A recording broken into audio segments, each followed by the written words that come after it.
considering emergency bypassing of all environmental reviews, and we don't think we're in a crisis, and we're not going to do anything about it, and we can. And then you look here at the energy prices. Look what the people in America are facing right now. 200% increase of natural gas. Natural gas increases to regular gasoline's up 67%. Residential electricity, 15%. And then look at what's happening as far as overseas, 1,100% increase. Did you all get one of these? If you haven't, we have them for you.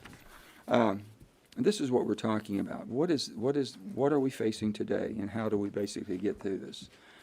I'm hearing that the Republican leadership is upset, and they're saying we're not going to give a victory to Joe Manchin. Joe Manchin's not looking for a victory. We've got a good piece of legislation that's extremely balanced, and I think it'll prove itself in time. The bottom line is, how much suffering and how much pain do you want to inflict on the American people for the time? I can assure you, basically, the longer the time goes, the more the price goes up. That's what we're facing in America today in energy. And if we don't do something, and if we don't believe, and I've always said this, the energy that we produce in America is cleaner and can be even more cleaner than energy produced, fossil energy produced around the world. So if you're going to replace the energy and help backfill, shouldn't you replace the dirtiest that's produced around the world? But yet you have a situation where we've been looking at other countries to do what we won't do for ourselves. I couldn't accept that. I just couldn't accept that. That knowing that we can, and we have the ability, and we have the resources and the know-how to do it more, to do it better than any place else. And we refuse to do it. And basically we look at inflation, which is a tremendous, I mean, in my state of West Virginia, but I know everywhere in the country, it's a tremendous factor in the quality of life that people have today.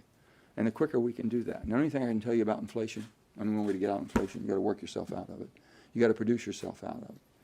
So when we talk about inflation or from inflation reducing, if you're not producing more product to put in the market, I can guarantee inflation is not going down anytime soon. If you're waiting for the Federal Reserve to put the rates so high, federal rates and basically interest rates, to where it just discourages you from spending or buying or doing anything, I'm not in that camp at all, waiting for that to happen. I think we can take action.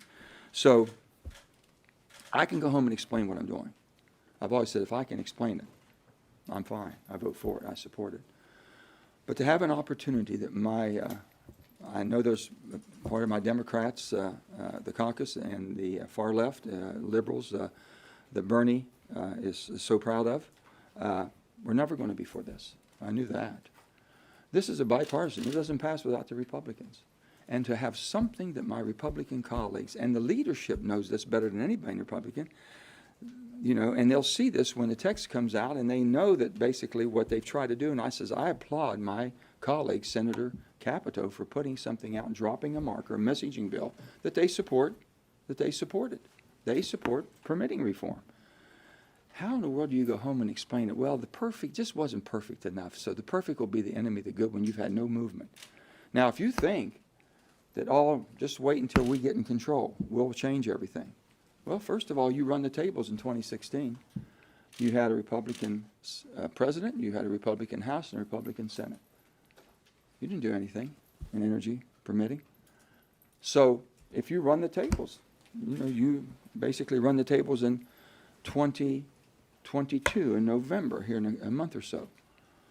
You're going to have still the President of the United States. That's not going to go anywhere. And it's proven that if you run the table in 2024, you can't do what you couldn't do in 2016. So when do you ever see you're going to change the permitting to we can have the American people get relief from the high cost? When you take a pipeline, the Mountain Valley Pipeline, nothing puts more product into the market quicker and helps relieve the shortages that we have right now. That pipeline's gone from $3.3 billion over $6.2 or $6.4 billion just because of the permitting process they're going through. So I'm just saying we're looking at it in a reasonable, responsible way. Take me out of it. It shouldn't be revenge. If Bernie's upset with me, fine, I understand that. But let's look at the American public. Let's look at our constituents. If my Republican friends and colleagues and the leadership in the Republican Party is attacking me personally, take it away from me personally, because that's going to be hard to go home and explain, well, we did this and we voted against it because of Joe Manchin. Makes no sense whatsoever. None whatsoever. So we're in this quandary right now. They're going to vote, and it's going to be in the CR. Okay? And if they're willing to say we're going to close down the government because of a personal attack on me, or basically not looking at the good of the country, this is what makes people sick about politics. It makes me sick about it. You know me, I vote across, if it looks good, I don't care whether it's a Republican or a Democrat idea, I'm for it. As long as I can explain it. A lot of it makes sense. A lot of my Republican friends do things that I support, and a lot of them are Democrat. And there's things that both do that I don't. This type of politics is something I can't accept. This is the type of politics that makes me sick and makes the American public sick. And if we make the American people pay for something that we could avert and change permitting to where we can cut costs down, put more product in the market and reduce your prices, put more product in the market, whether it's going to be gasoline at the pump or it's going to be at your home when you're paying your utility bills, and helping our allies who are in one hell of a war for survival. If we can't rise to that occasion, God help us all. With that, I'm done with my talking, and we will start.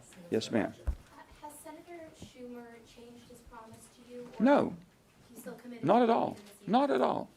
So it sounds like your conversations with Republicans have not been fruitful. No, they have been. I'm saying leadership's taken a role on this, and I understand the leadership in Republican. These are still my friends. So you don't anticipate getting enough Republican support to break a filibuster? Let me just say, Is that your no, I'm having, they've been saying they want to see it, okay? So they're gonna see it tomorrow, which is way ahead of probably when we vote. So they'll have at least a week probably to see it before we vote. And if they're gonna try to justify the perfect, do we throw caution to the wind? No.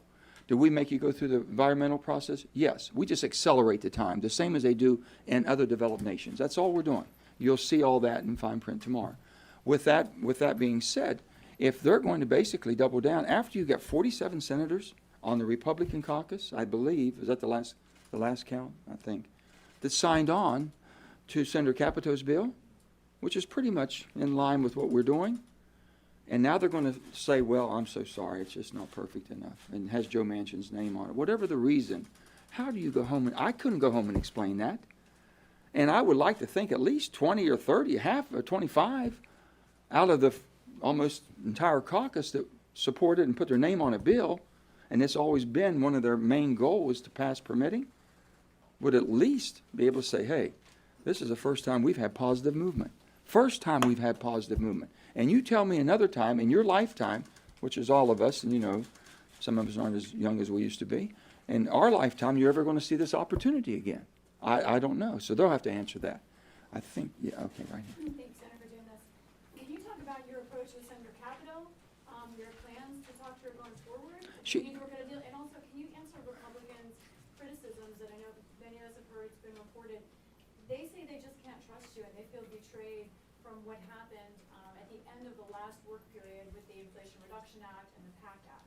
Yeah, I would like for you all to ask any one of and I still consider every one of them my friend, and we're going to work together on many things that we agree on, that why they can't trust me and what I might have said that lost their trust, because the only thing I have ever said when I was asked on the floor or whatever, are you going to bring back BBB? Is there going to be another big bill? I said, ain't no big bill. BBB's dead. There ain't no big bill. You'll never see BBB again that I could ever support in any way, shape, or form.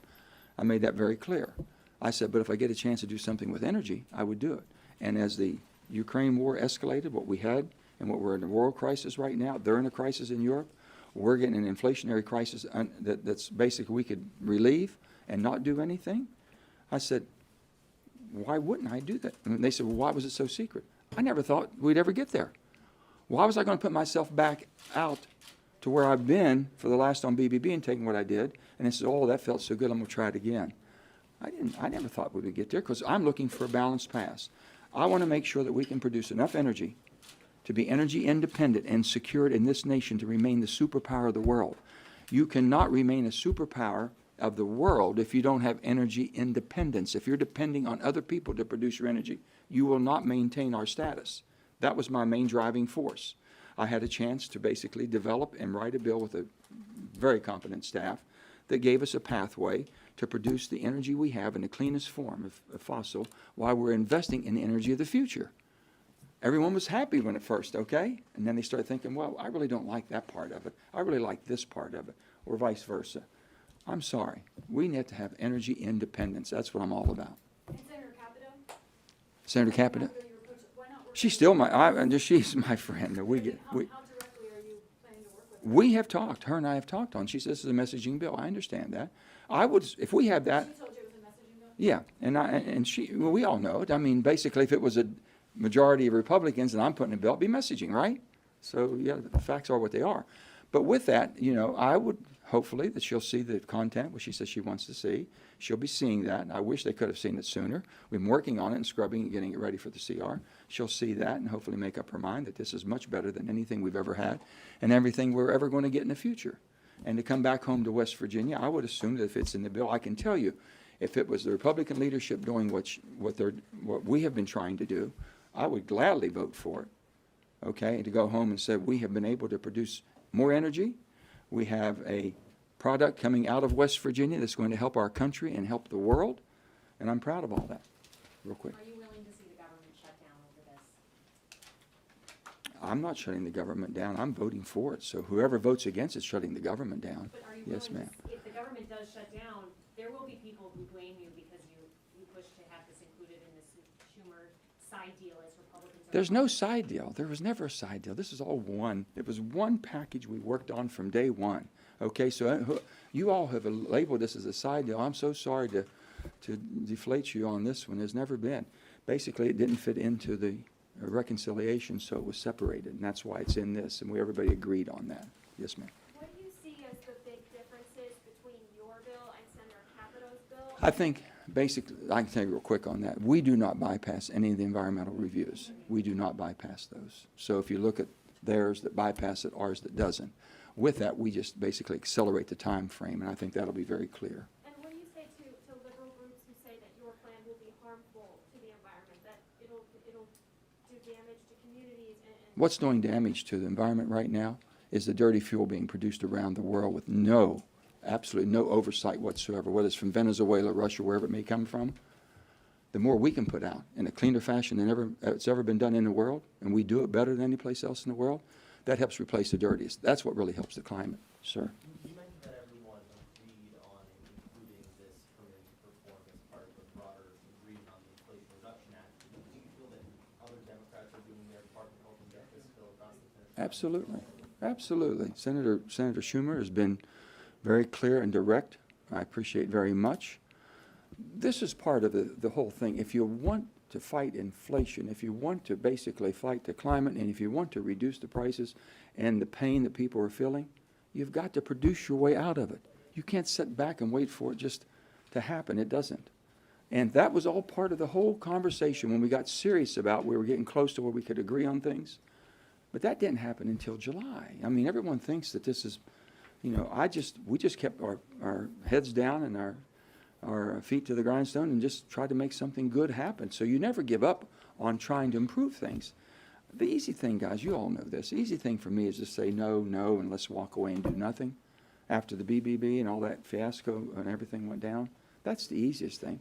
That's not what I was sent here to do. It's not what the people in West Virginia expect, whether they agree or not until they know more about what we're trying to do. I'm willing to continue to try to improve, that's all. Some Democrats are quietly saying this could easily find its way onto the NDAA. Why is it the CR or nothing? Well, the CR is the thing that we all agreed on, that we felt it was the most important thing that we could do and get it done because it was a part of this entire package we put together. We want to do it as quickly as possible. I think there was one right here. No, I'll go right to you, sir. Are you also involved in trying to convince skeptical Democrats to get on board, or are your efforts mainly focused right now on the Republicans? Well, I think, you know, I've had conversations with everybody. I always do that and try to answer questions or thought processes. You know, the thing that the surprise of the bill that was passed, and this was part of all one negotiation on the bill that was passed, the surprise of the bill, how it came forth, you know, there were people upset on both ends. The Democrats felt more elated about it than the Republicans being out in the dark. But I just never knew it would happen. That's all. I can't be any more direct with you than that. We never thought it would come to fruition because we had to make some bold changes. When we have the crisis we have, the president recognizing the crisis, wanting to fight inflation, everything else they're trying to do, this was the most reasonable, responsible thing to do, and that's how we did it. So I'd work with everybody. Yes. Does the White House support your bill? And if so, can you tell us about the conversations you've had with them? Well, the White House has been very supportive. The president is extremely supportive. It wouldn't have happened without the president's support, I can assure you. And they have been very straightforward. I'm very appreciative of that because everyone has done exactly what they said. Speaker Nancy Pelosi was supportive and been very supportive. So let's just see where it goes, guys. Over there now.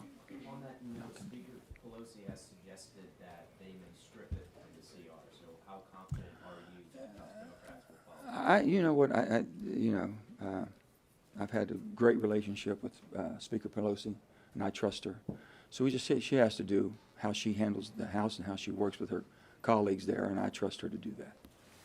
Is there specific language in there mentioning the Mountain Valley Pipeline to streamline it, the permanent Yes. process?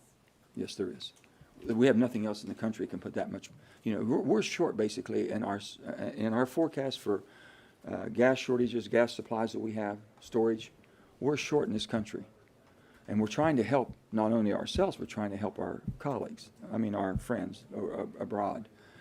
This one pipeline takes care of the shortages, in 1 year will take care of the shortages we have in America and be able to backfill and help our allies around the world who are desperate right now for energy. I'm going to have to go for the vote's open, okay, but I appreciate everything. Thank you all. Thank you all. Senator, I'm ready to follow your friend Larry Crucio. Do you want to talk about your relationship with him at all? I've known him since he was a child.